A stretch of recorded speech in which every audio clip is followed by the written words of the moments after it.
Forge the Narrative. Hey everybody, welcome to Forge the Narrative. My name is Paul Murphy, your host. I'm joined today by Chris Morgan. Hey. Just you and I today, Chris. Are you sure that these guys are ready for that?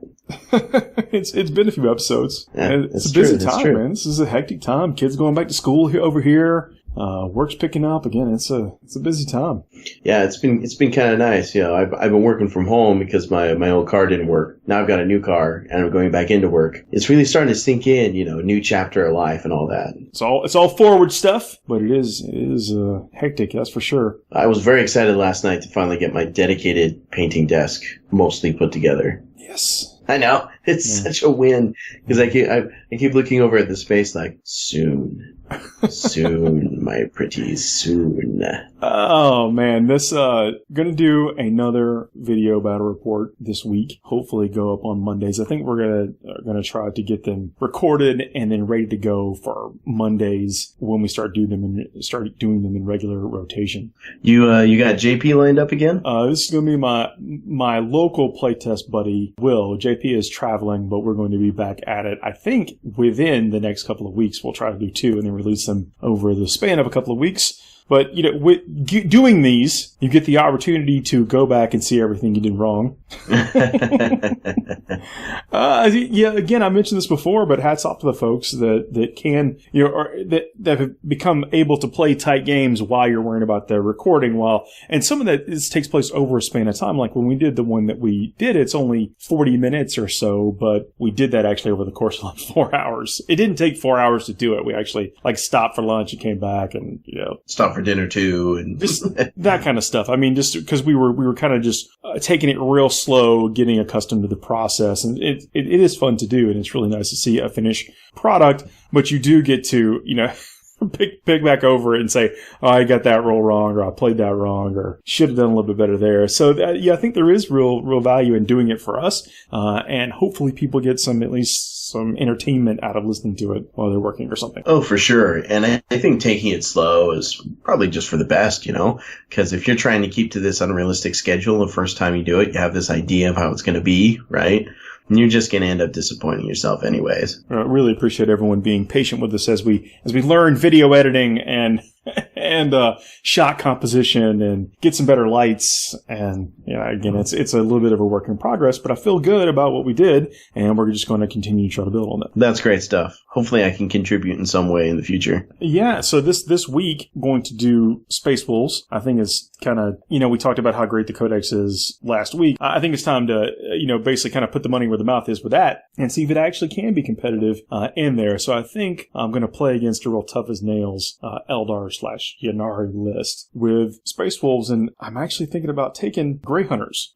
Grey Hunters? Yep. Are you feeling okay? As someone who has spoken against power-armored guys, being something that's real great or really beneficial on the table, we'll see how it goes. The Space Wolves have some tricks, and I'm going to see if the Thunder Wolves are worth the points. Yeah, that's going to be a big thing, right? Because if there's anything that 7th edition did for Space Wolf players, it was give them lots and lots of large collections of Thunderwolf cavalry. So, if those models are still useful, I'm sure there will be some very happy people. I'm personally interested in seeing how things pan out with them because I got some closer looks at some of the rules with like the sagas and things like that. And some of the sagas in there, like getting a successful charge off and then getting a reroll charge distance aura seems really powerful. I mean, that's one of the reasons why Lamarty's is so successful with Death Company. Yeah, it could be. As you guys heard, we did not cover the sagas on our Codex reviews because they're not in there. But the Warhammer community did put up on the webpage, Warhammer community website, the PDF download for what should be the Warlord traits. That the Warlord trait starts as individual traits, and then if you complete some deed, whether that be slaying something or doing something or what have you, then that Warlord trait converts into an aura. And we talked about Arjak and his Warlord trait, which is set.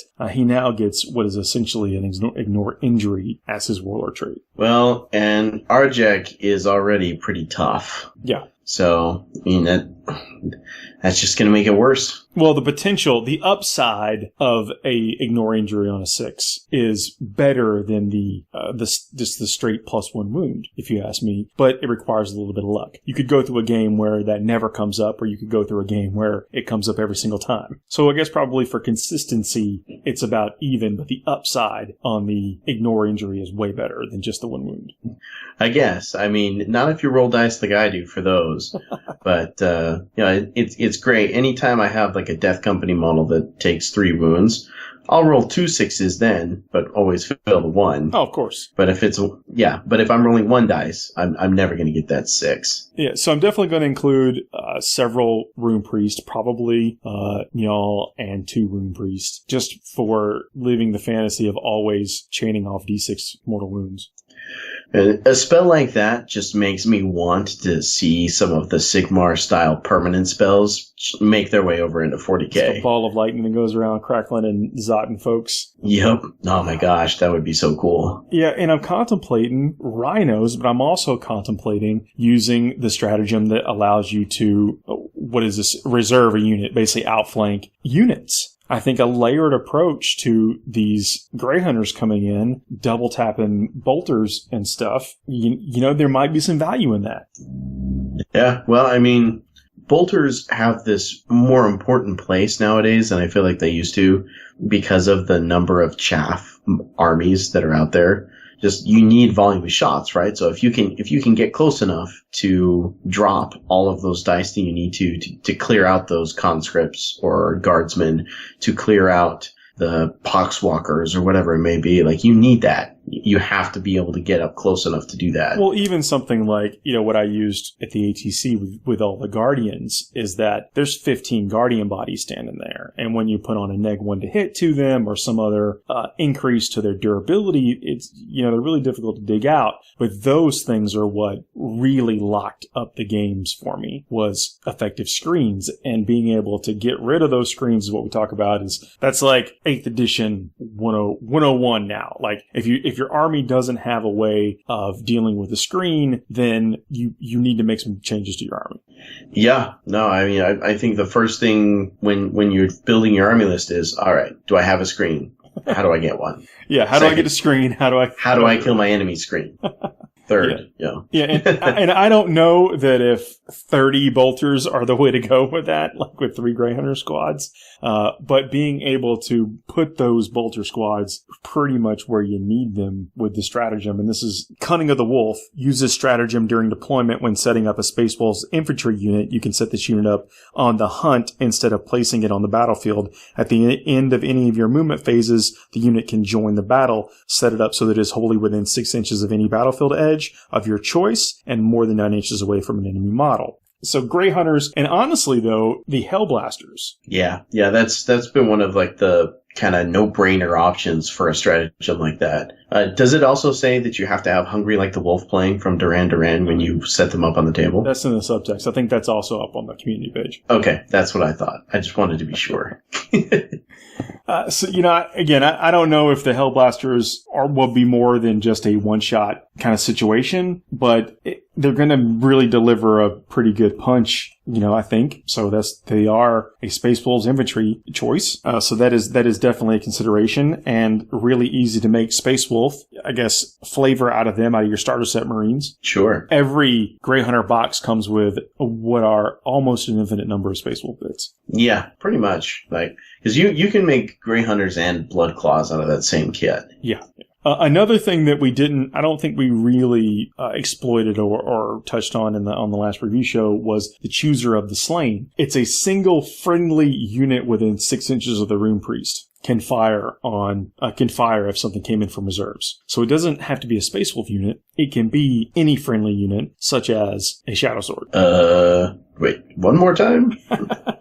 Chooser of the Slain. Use this stratagem immediately after your opponent sets up a unit that is arriving on the battlefield as reinforcements and is visible to a Rune Priest from your army. A single friendly unit within 6 inches of that Rune Priest can immediately shoot at the enemy unit as if it were the shooting phase, but you subtract 1 from the hits. Oh boy.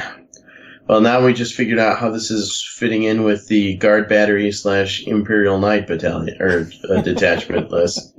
Yeah, it could also be 2 Gatling cannons just got fired. It's so funny. I can just imagine in my head, like a rune priest, like smacking the back of his axe against like a knight's, like, greave. Just be like, hey, you, shoot over there. Well, I guess it wouldn't be 2 Gatling cannons, but it would be a Castellan. It's not bad. Jeez. Yeah. So this is what, as I'm going through and making this list, of course, want to try to make it as hard as it possibly can be, but I'm almost kind of distracted. That's why in the original incarnation of the list, it had a guard battalion, not the brigade. I did have a brigade, but I think that diluted it too much. But now I'm thinking just going Space Wolves and Blood Angels. All right. I'm going to stop everybody who's listening right there. If you thought of that one joke first, congratulations. But I think with the layered approach to things, because, the Blood Angels obviously hit hard with some of their coming in from reserve units. And to really make the most of that, unless you use Forlorn Fury, you gotta do that round 2. Sure. And a lot of what I think neuters Blood Angels lists in larger events, more than 3-round events, is the increased likelihood of running into a Cabal, the Blackheart detachment somewhere along the way. And I think that's one of the reasons that allied detachments with Blood Angels are so popular, is because you need that one trick pony to jump, and having the insurance of either keeping your command points or giving your opponent more stratagems to think about, what do I need to spend these 3 on to block this? Doing that with Space Wolves too, where you've got some very aggressive stratagems with Space Wolves that could combo potentially very well with Blood Angel ones. You have to decide, do I want to get hit in the face with a 3d6-inch charge from Deep Strike, or do I want to deal with the Interceptor Imperial Knight with a Rune Priest nearby? It is -1, so it's really going to not ratchet down the effectiveness a little bit, but still going to be a lot of shots coming. Sure. But you get what I'm going for here, right? Oh, yeah, absolutely. That's what I'm thinking, to cause some type of confusion, because what you're trying to do when you're making a list, that you want to put more than just one thing in the list or one gimmick in the list if you can, because it may cause some confusion for your opponent as to what the best move for them to be doing is. We say this a lot, but if you only give them one thing to do, that's what they're going to do, and they will always foil you. Yep, pretty much every time. Yeah. So planning this list out, and I don't think I can get away from 3 Rune Priests in some capacity. They're just such I think a big focus of the book. And I know we only talked about Living Lightning, but Jaws the World Wolf is absolutely no joke either. The Jaws the World Wolf has a warp charge value of 7. Very good. Yeah, if manifested, select an enemy unit within 18 inches of the Psyker other than a vehicle. Roll 2d6 and subtract the target's move characteristic. The target unit suffers a number of mortal wounds equal to the result. Oh, well, that will be very, very good against things like Terminators. 5-inch move. Yep. And that'll be extra funny with a lot of people hoping to mimic success with Terminator lists after the BAO. Well, you think that this is what you're trying to do is we get a unit down to 3-4 models and then chain off the big Living Lightning. So it kills one unit and then jumps to another unit. And so the ways to do that, obviously a couple smites, maybe a Jaws, and then the Living Lightning. Sure. And part of the Living Lightning too, that's closest visible within 18, if I remember right. So part of that's going to be your positioning too. There's some finesse involved with these deadly lightning bolts, but you're going to want to position yourself next to units that will probably die. If you're going up against a unit of 10 guardsmen or whatever, chances are you're probably not going to get them even if you roll a 6 on that mortal wounds. You know what I'm saying? Yeah, you gotta, I think you want to kind of nip away at folks and then pop that Living Lightning with the storm. And hope for a 4, 5, 6. Exactly.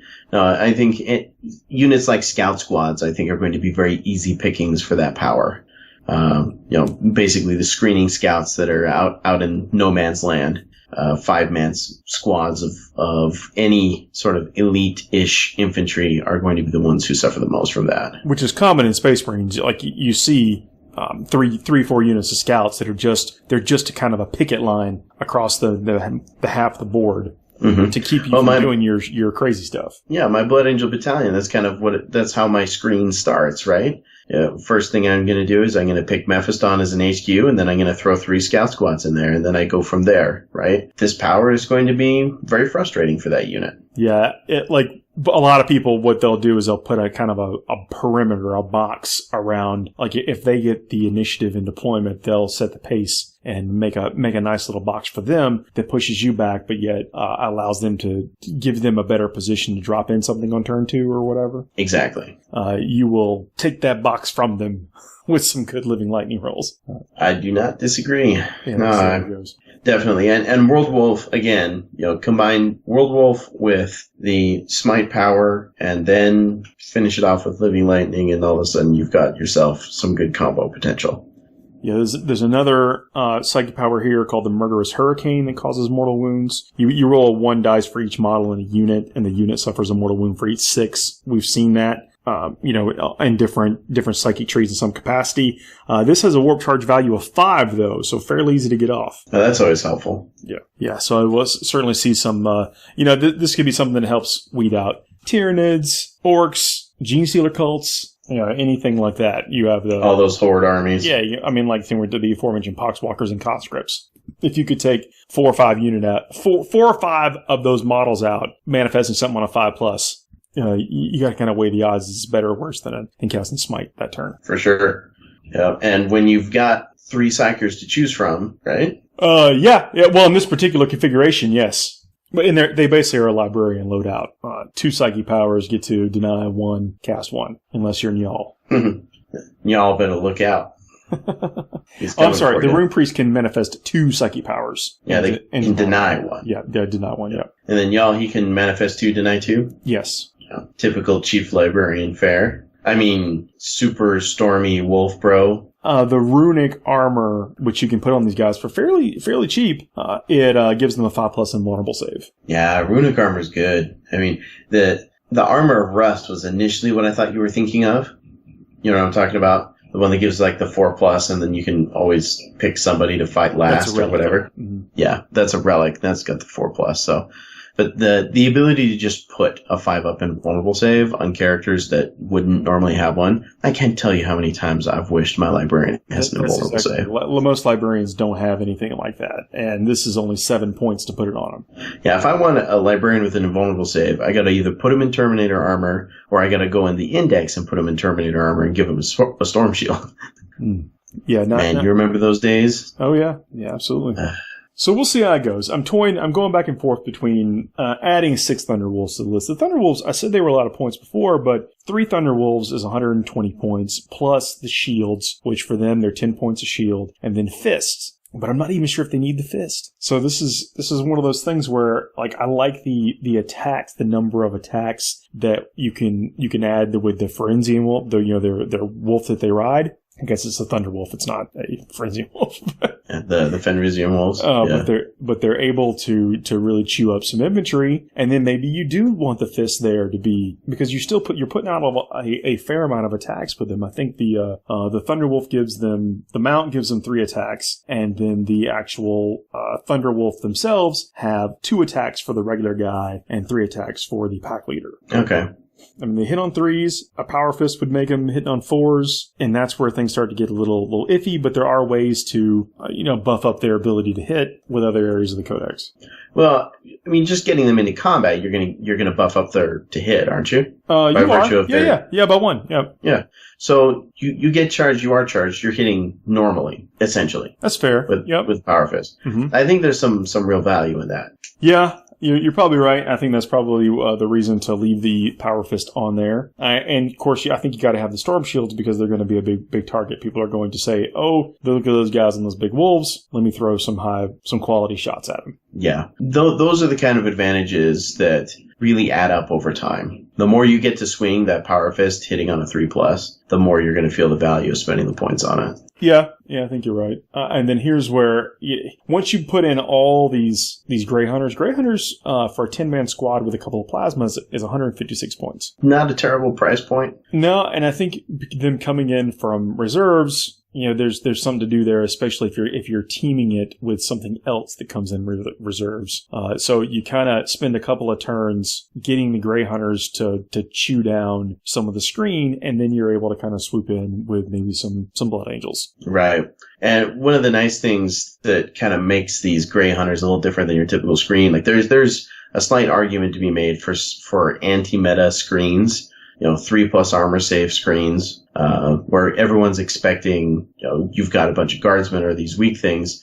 All of a sudden, those weapons that you're turning, like say your quad mortars. My quad mortars are great at clearing cheap, guardians, elder guardians, or poxwalkers, or guardsmen, but they are not super great at clearing out things like Sisters of Battle. But beyond just the durability of a 3+ armor save, where someone may not be expecting it, is the ability to keep these guys safe with this stratagem and then pop them out where you need them. Yeah, and you think, I also think that, of course everything has to be in by turn 3, but with the Blood Angel Wings of Fire, you can bring a unit in safely and then throw them out there later in the game. Yeah. This is all theory craft at this point. Have not played this list. So... Well, I'm very interested in seeing how it pans out, because right now it's just Blood Angels and Space Wolves, right? Maybe a Castellan, but we'll see. Okay. Well, I will no longer say what I was going to be saying. But again, got to play with the points. The points start to go real quick, especially when you start putting in 10-man units of Marines. The points go fairly quickly, and I would like to include a healthy number of Death Company. You're speaking my language. Yeah, but all speculative at this point. We'll have to see how the points shake out. But so I've got a couple of days to refine this list. Well, I'm happy to brainstorm that idea with you, my friend. Yeah.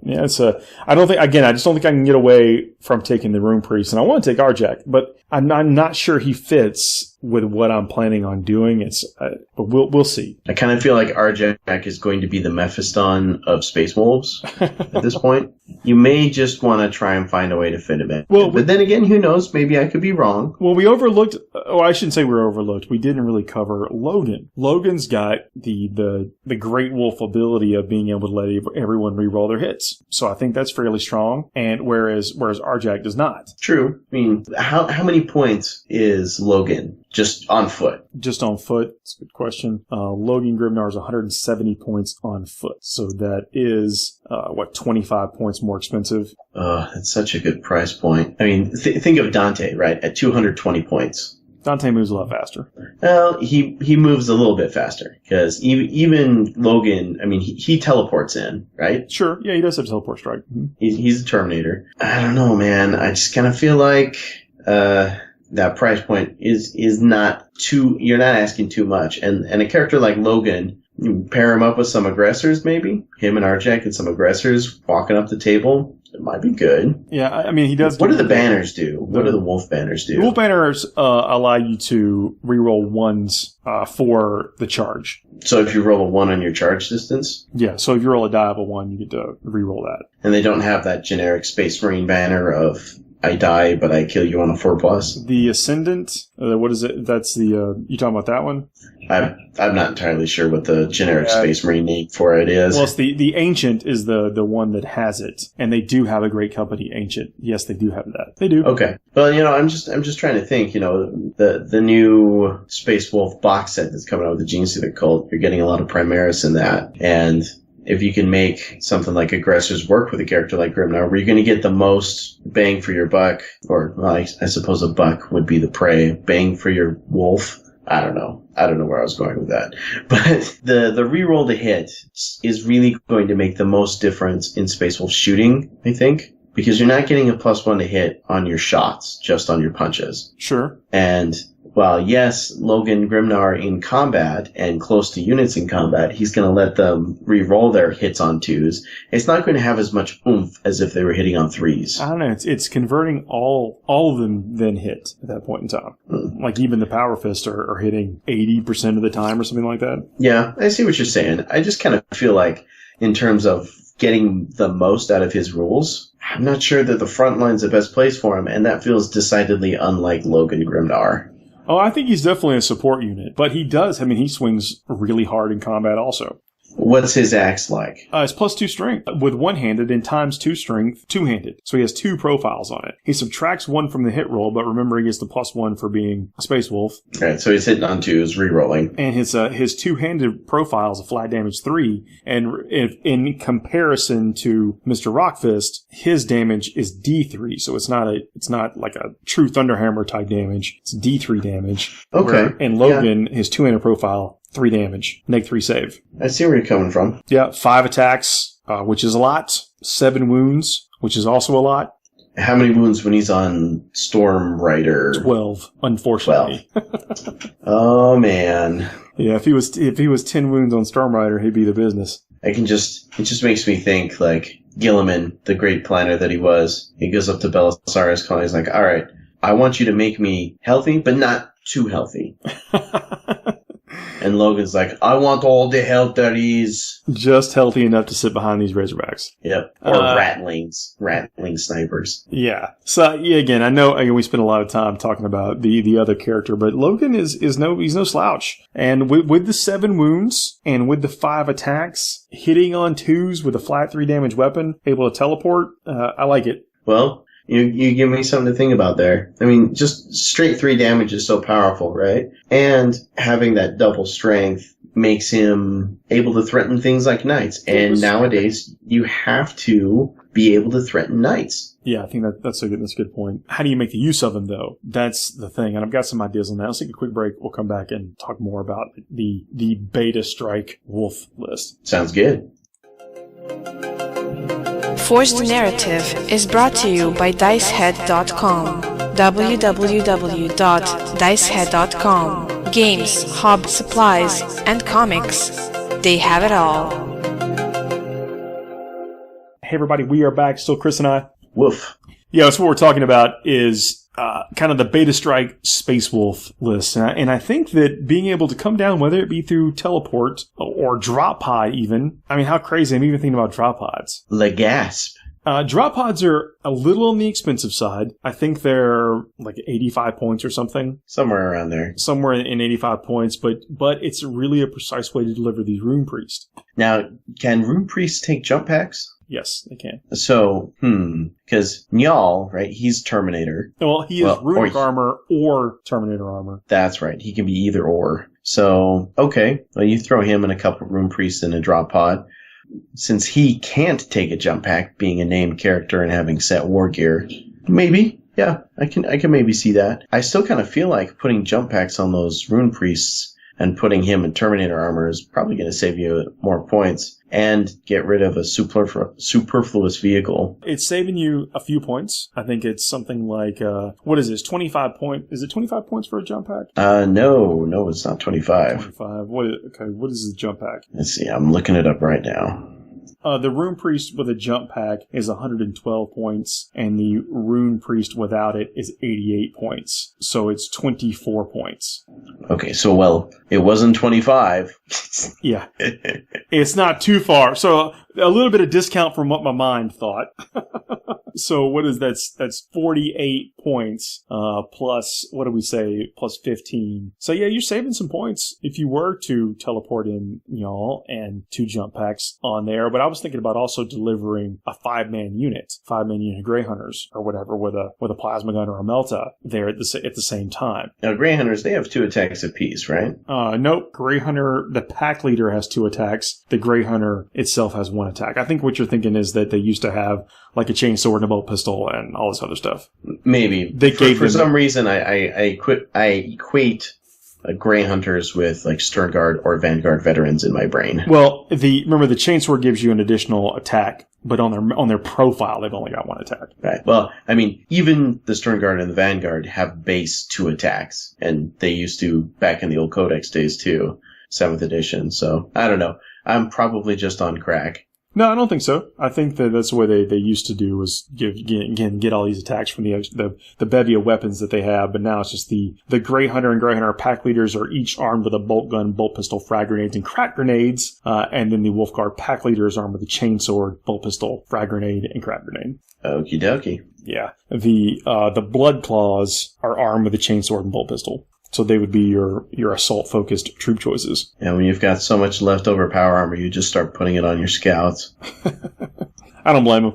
I mean, if I were being 100% honest, if I could infiltrate scouts with a 3+ armor save, I probably would. Yeah. Not that Space Wolves can, mind you, but 3+ armor save scouts. I guess if you want that, you play Horus Heresy. Yeah, so I do kind of miss being able to put a Terminator in a drop pod. Can do that, so that it kind of foils some strategies. But the Terminators, if you like a Wolfguard Terminator pack leader, you get some good weapon options for them. So you get the combi weapons and all that stuff still. Combi weapons, that can be very powerful. That might be a good thing to pair with Logan. There's some combi meltas, combi plas. Yeah, could be. So coming down, you need stuff on the table. And that's what got me thinking, what do I put on the table? Well, of course, a bunch of scouts work, some rhinos. Yeah, maybe rhinos give you the time that it needs to come down with something else. But I think you have to play either or. Like the stuff I was talking about, 3 Broom Priests, 3 units of Grey Hunters, 3 rhinos, and 6 Thunderwolves, we're already climbing up over 1,300 points. Yeah, that's where the strength of those cheap chaff units comes in, right? Is if you want to play with all these cool toys, you got to pay the points out for it. I think some of my earliest Blood Angel Codex lists, their weakness was in having 5 or 6 characters in the list. Mm-hmm. And boy, those characters, when they did everything they needed to do just right, it was juicy, it was sweet. But if they didn't, the effectiveness of the whole army that was built around this core of characters just started to fizzle. Yeah, this is going to sound crazy, but, again, when you're trying to think about what works in the world today is, we were kind of talking about this before the show, but like whirlwinds might not even be a terrible choice. All right, listen. There have been too many of these moments on this show. I need to know what you did with the real Paul Murphy. Well, the whirlwind, the reason I'm even considering even talking about it is because it's really inexpensive. It's in the 70-ish point range. Okay. And it has a 72-inch gun. And you can fire at things with 2d3 of stuff that are not visible, 2d3 or 2d6, basically get indirect fire. So you can sit those things back basically in the middle of nowhere and be shooting up things in the backfield, like Dark Reapers. Okay. So, I mean, Dark Reapers are an excellent example of things that you want to get rid of without letting them see you.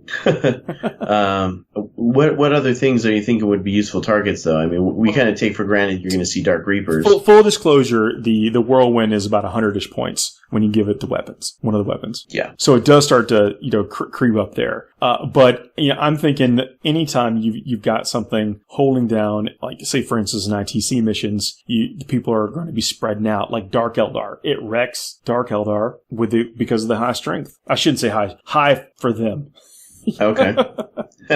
Well, when you're a Dark Eldar, a bolt gun looks like it's high strength. Yeah, that's what I'm saying. It's high for them. And I'm just trying to think with fresh eyes what may be some options when you're needing, if you're going to commit to like a Space Wolf list that gets in people's face, you're going to need stuff that can also help you complete objectives. So I'm thinking like, how do I get in people's face and how do I prevent my opponent from running around me because I've got a bunch of my stuff committing to potentially dropping in like with a pod or teleporting and not having a ton of movement past turn 2.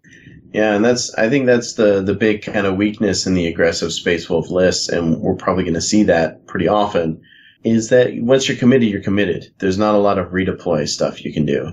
And if your aggressive forward motion, like say via that stratagem, I'm just going to call it hungry like the wolf, then once you're committed, you're committed. And if you're moving your forward elements defensively in response to your opponent's moves, then all of a sudden you're losing momentum to carry you into scoring those backfield objectives later in the game. Yeah. Or even your own backfield. Right. So I don't know if that's front field, who knows, but you are There's fields involved. Yeah. So I think you have, we feel that anytime that you're playing an assault list, the more points you can commit to the assault is going to help you win games. So what else do you put on the table that helps you complete the mission objectives for the varying other types of stuff out there? I don't know that whirlwinds are the answer, but we've seen people have some amount of success with things like thunderfire cannons. Space Wolves don't get those. Yeah, but they do get quad mortars, Forge World quad mortars. I mean, yeah, sure, that's fair. The quad mortars have a shorter range, though. Aren't they 36 inches? No, they are 60 inches. Oh, 60 inches. Well, for their indirect fire, they are 60 inches. Oh, well, that is not bad. That is not bad. That's up there with the potential whirlwind. Yeah, their direct fire mode, you have to be able to see the opponent, but that one's a strength 8, 3 damage. Oh, that's not bad. 24-inch range. Yeah. Okay. Maybe that's what I was thinking was the shortest range. Yeah. Even predators, with things like the kill shots in the book. But again, predators are kind of in your face and don't help you dig out things that could be hiding from you. And that's one of the reasons I liked the indirect fire. So that's kind of where I was at. So what's a good way to rain down indirect fire and not dilute my forward moving or my flanking stuff? So here's my question that goes along with that then. With the rise of the Knight Codex and in a post-Imperial Knight Codex world, because I think that's kind of the benchmark for how lists are going to be changing and have been changing since. When you have a vehicle like a Whirlwind obviously is not as durable as an Imperial Knight. There are going to be ways and there are going to be weapons that can deal with those very easily. So, and you can't always hide them depending on what the terrain's like. You're right. And well, that's because but what I'm saying is the reason they were on the radar, I don't know if they'll make the cut, but the reason they were on the radar is because they're fairly inexpensive and give you a huge reach out and touch somebody ability with some quality shots. Okay. Quality's relative. Quality, when compared to what you're going to be firing them against, I think. Yeah. I mean, honestly, depending on the type of weapon you load them out with, and I forget if it's the Castellan launcher or whatever the one is that is the -1 AP. Yep. That's strength 7. Yep.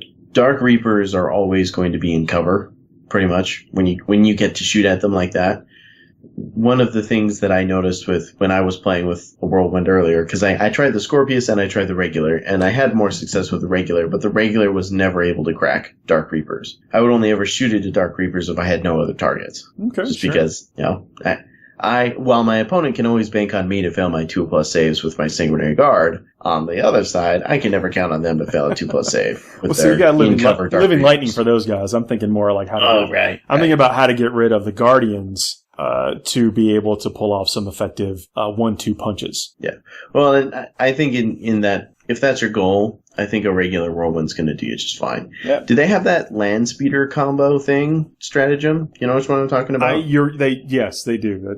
That's in this book also. I've never seen it actually pulled off. I'm not committing to using a land speeder. All right. So there is a line that you're not willing to cross. You're talking about here. the data link telemetry. Yes, the one that lets the Whirlwinds auto hit. Yeah, I'm not getting a land speeder in here. All right, I'm becoming a little bit more confident in your identity. Who knows that, Confidence destroyed.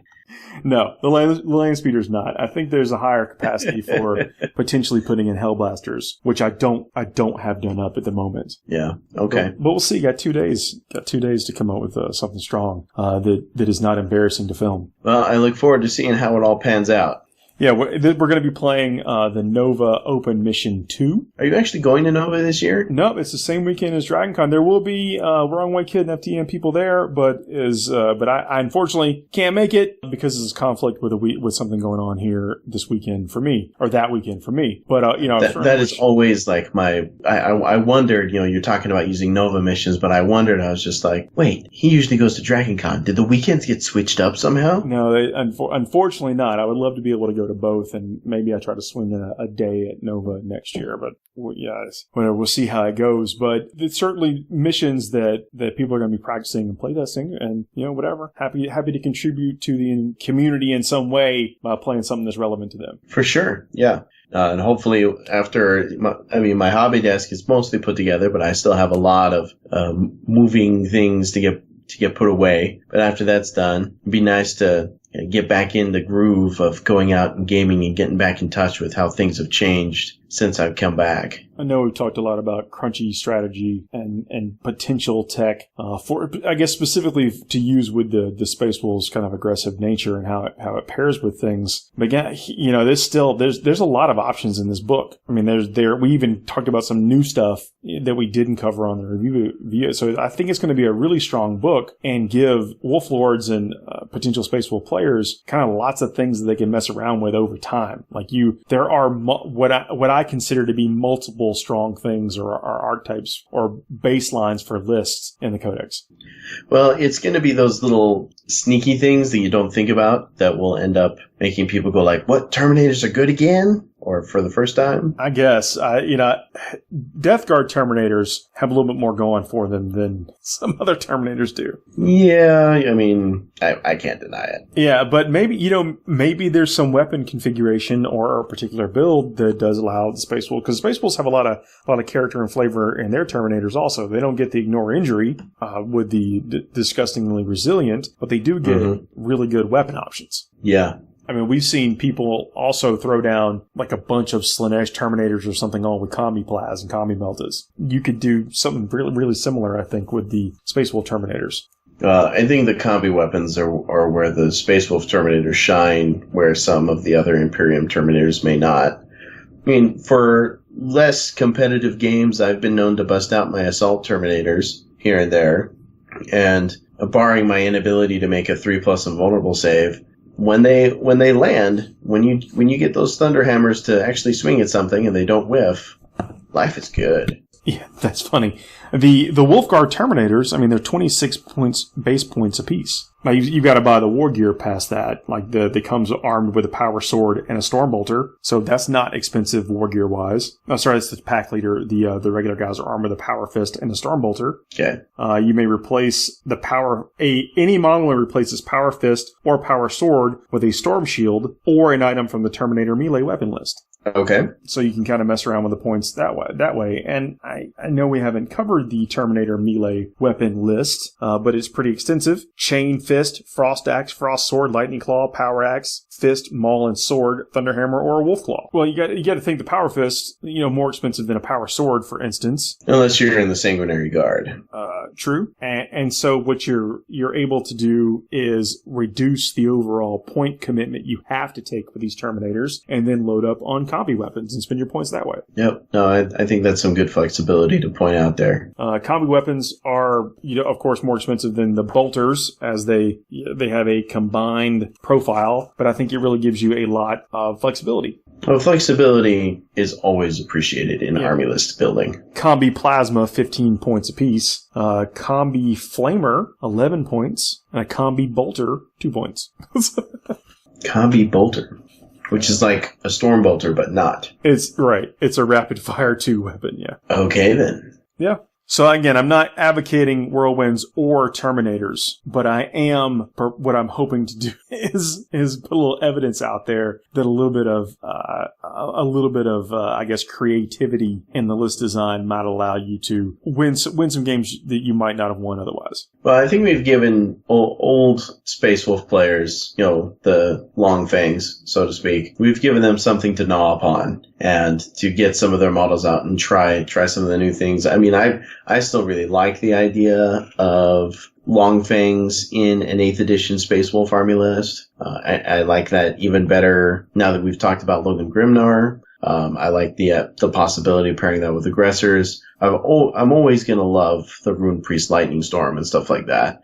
But, can you imagine what it would be like to get a full-size unit of aggressors, use Hungry Like the Wolf on them, and throw them up the table with Logan Grimnar dropping on right next to them? Like, there's a few different things you can think about now that we didn't go over in the last show. Yes, that's a very good point. So it's going to be up to them to kind of pick and choose from the new stuff what they want to do, and what the old stuff that they might have what value it has. And I think long fangs are going to end up being one of those things that if people had them before and they kept them, they're going to be glad that they still have them. Yeah, long fangs, the points start to add up, but then they just get so much more of a utility unit. Like, for instance, with that Keen Senses stratagem, it takes away all negative modifiers. That includes moving and shooting a heavy weapon. Yep. So you can bring them down in a pod or get them out of a rhino or something and fire at a flyer at their normal BS. Or just move them upstairs after being on the bottom floor of a building that blocks line of sight. Yeah. I mean, you've got to have the gas for that. You have to have the command points, but it's a one command point stratagem, and you're getting a lot more effectiveness out of. Because in some situations, remember, if you've got to put your devs out there, they may get shot off the table. You don't want to lose that. But these guys have the ability. I mean, it is conceivable that for the first 3 turns of the game, you could be moving them up towards the table, forward on the table, and firing away as if at no penalty. Yep, that's right. Yeah, I like it. It's a lot. Again, lots of options. Some good stuff, man. Yeah, we'll see what I'm able to put together to fight against what I know to be a real stout Eldar list, which is something you're not going to go through a tournament without facing Eldar in some way or another. Yeah, for sure. And again, if I can just, based on what we know of this so far, what we know of this book, not to beat a dead horse too much, or a dead wolf, as is the case hopefully will not be this weekend. There's a bunch of different ways you can build this army out. I feel like with Blood Angels, you're pretty locked into their forward aggression, their jump pack troops, if you want to make the most of it being a Blood Angels army. With Space Wolves, I feel like you've got a little bit more of a Swiss Army knife. Yeah. You can be shooty, you can be choppy, and I think your list, Paul, is going to depend on, and how well it does is going to depend on how well you focus one or the other in support of the allies that you're taking. We shall see. I'm excited about it. So yeah, you mentioned, as you mentioned, I guess when this show comes out, the weekend after is Nova and Dragon Con. I'm going to be trying to do like I did before from Dragon Con. At Gen Con is posting up some videos of the action that's going on there, any kind of cool games I'm seeing, any kind of 40k cosplay or something that I notice. Sure. Trying to check in with folks.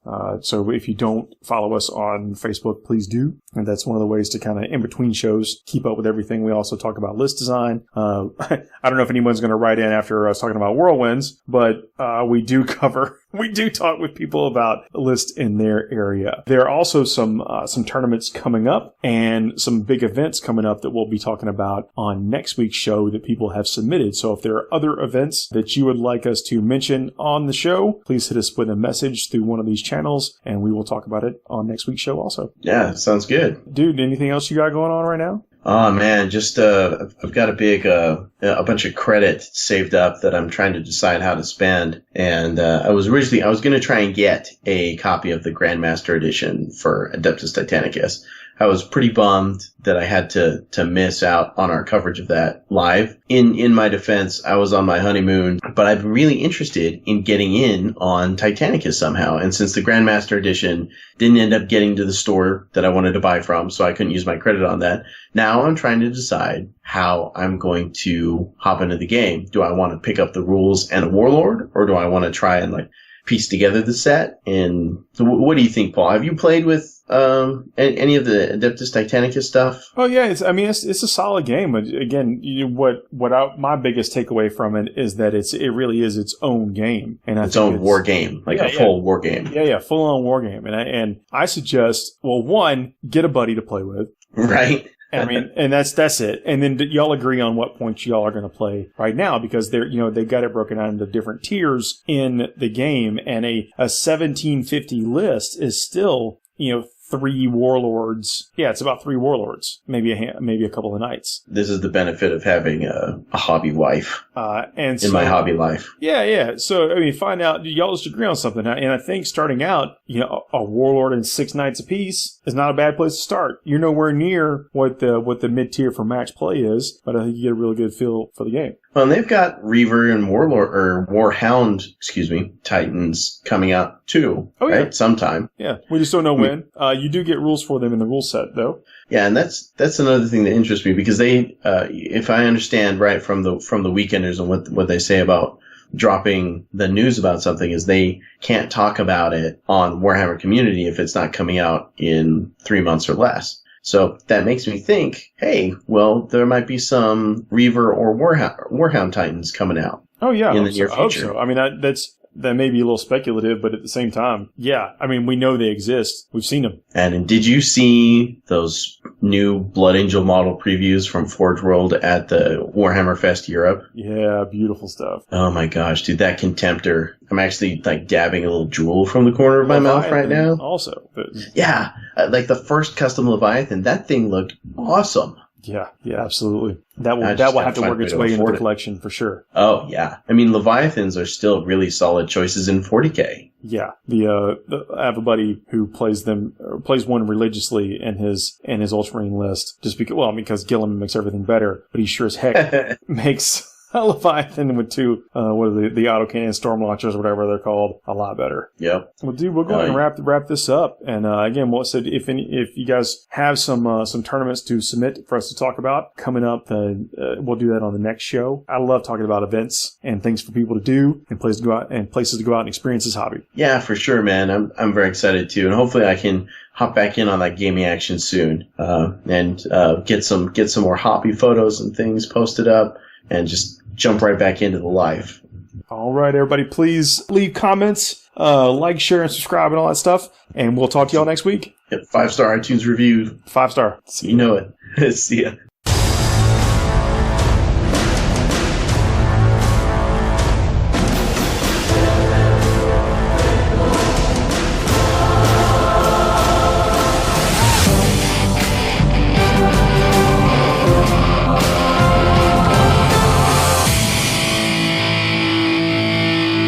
Puts baby in the corner.